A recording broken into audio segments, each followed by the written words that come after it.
जयपुर नाम के शहर में तेजस अपनी पत्नी नीरू के साथ रहता था। पति पत्नी दोनों ही नौकरी करते थे। एक दिन तेजस गांव अपनी माँ के पास फोन करता है। हेलो, प्रणाम माँ। जीते रहो माँ, तुम दादी बनने वाली हो। अरे वाह, ठीक है बेटा, मैं कल ही आती हूँ। जब माँ जी शहर पहुंची तो बेटे बहू ने बहुत अच्छे से स्वागत किया। लीजिए माँ जी, चाय। अरे गर्मा गर्म पकोड़े ले आओ माँ के लिए। नीरू रसोई में गई और 2 मिनट में ही पकोड़े ले आई। जी ये लीजिए। बहू जादू से बनाए हैं क्या? अभी तो रसोई में गई थी। यम्मी। माँ जी, शीला रसोई में पकोड़े तल रही है, मैं बस लेकर आई। हे भगवान, मेरा धर्म भ्रष्ट कर दिया तूने। अब तो गंगा जल से शुद्धिकरण करना होगा।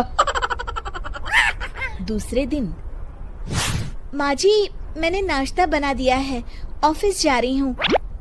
पर अभी तो घर का सारा काम पड़ा है। शीला आती ही होगी, झाड़ू पोछा बर्तन कपड़े वो सब कर लेगी। हमारे जमाने में घर का सारा काम हम ही करते थे। जी माँ जी, आप बहुत होशियार हैं, मैं घर ऑफिस दोनों नहीं संभाल पाती। तो जरूरत क्या है घर से बाहर जाकर चाकरी करने की? वैसे भी घर का काम खुद करने से घर में बरकत आती है, समझी? पर माँ जी। पर वर कुछ नहीं, इस महीने की पगार मिले फिर ऑफिस बंद। हाँ। रात को नीरू तेजस से कहती है, सुनिए जी, माँ जी बोल रही थी कि मैं नौकरी छोड़ दूं। वैसे ठीक ही तो है, अभी तुम्हें आराम की जरूरत है। फिर भी आराम कहाँ, शीला को छुड़ाने के लिए बोल रही थी। तो अब 24 घंटे में इतना काम तो कर ही सकती हो। पर जॉब पसंद है मुझे, घर पर मन नहीं लगेगा। अगले दिन जब दोनों ऑफिस के लिए निकल रहे थे, मेरी तो कोई कीमत ही नहीं है इस घर में।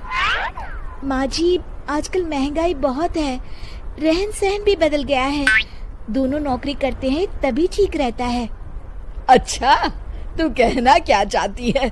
मेरा बेटा तुझे बिठा के खिला नहीं सकता? तू ही इस घर का खर्च चला रही है, हैं?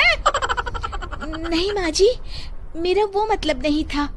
मतलब खूब समझती हूँ, ये बाल धूप में सफेद नहीं किए मैंने। हाँ। अब तो ये रोज का काम हो गया था। तेजस भी रोज की झिकझिक से परेशान हो गया था। एक दिन उसने कहा, नीरू, वैसे भी तुम्हें मैटरनिटी लीव मिलने वाली है, तो अभी से ही छुट्टी ले लो। पर क्या, मेरी सैलरी अच्छी खासी है। आखिर नीरू ने रिजाइन कर दिया। जब बच्चा हुआ तो घर में सब बहुत खुश हुए। कुछ दिनों बाद तेजस फाइल देख रहा था। क्या हुआ तेजस, कुछ परेशान लग रहे हो?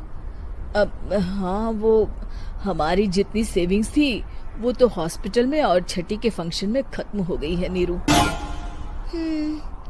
और अभी वैसे मंदी चल रही है तो मैं बोल रही थी कल मुन्ना को हेपेटाइटिस का टीका लगवाना है। नीरू, क्या पोस्टपोन नहीं कर सकते? नहीं जी, बिल्कुल नहीं। अब तेजस को समझ में आ रहा था कि उससे गलती हुई है। पैसों की कमी का असर घर के माहौल पर भी पड़ रहा था। अगले दिन, बेटा मेरा चश्मा और ये दवाइयाँ ले आना, पर्चा देते हुए माँ जी ने कहा। जी। तेजस, मुन्ना के लिए दूध का डिब्बा और डायपर भी ले आना, और ये किराने के सामान की लिस्ट है, इसे भी लाना है। तेजस गुस्से में लिस्ट मरोड़कर फेंकता है और चिल्लाता है, पैसे क्या पेड़ पर उगते हैं? ये ले आना, वो ले आना।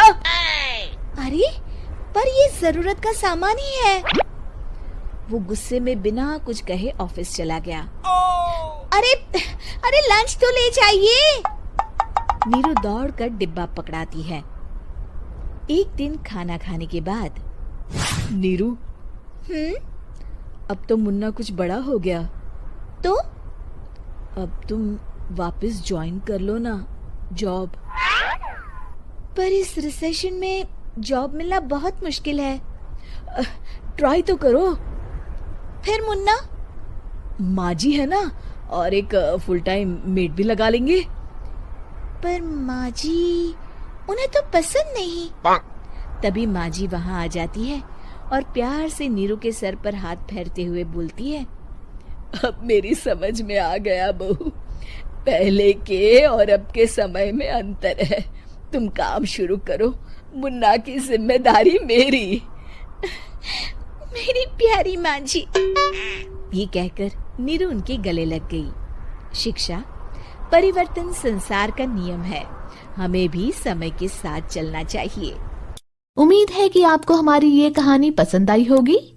कृपया हमारे चैनल को सब्सक्राइब करें और सभी अपडेट्स के लिए बेल आइकन जरूर क्लिक करें। और हाँ, वीडियो लाइक और शेयर करना मत भूलिएगा। Bye bye.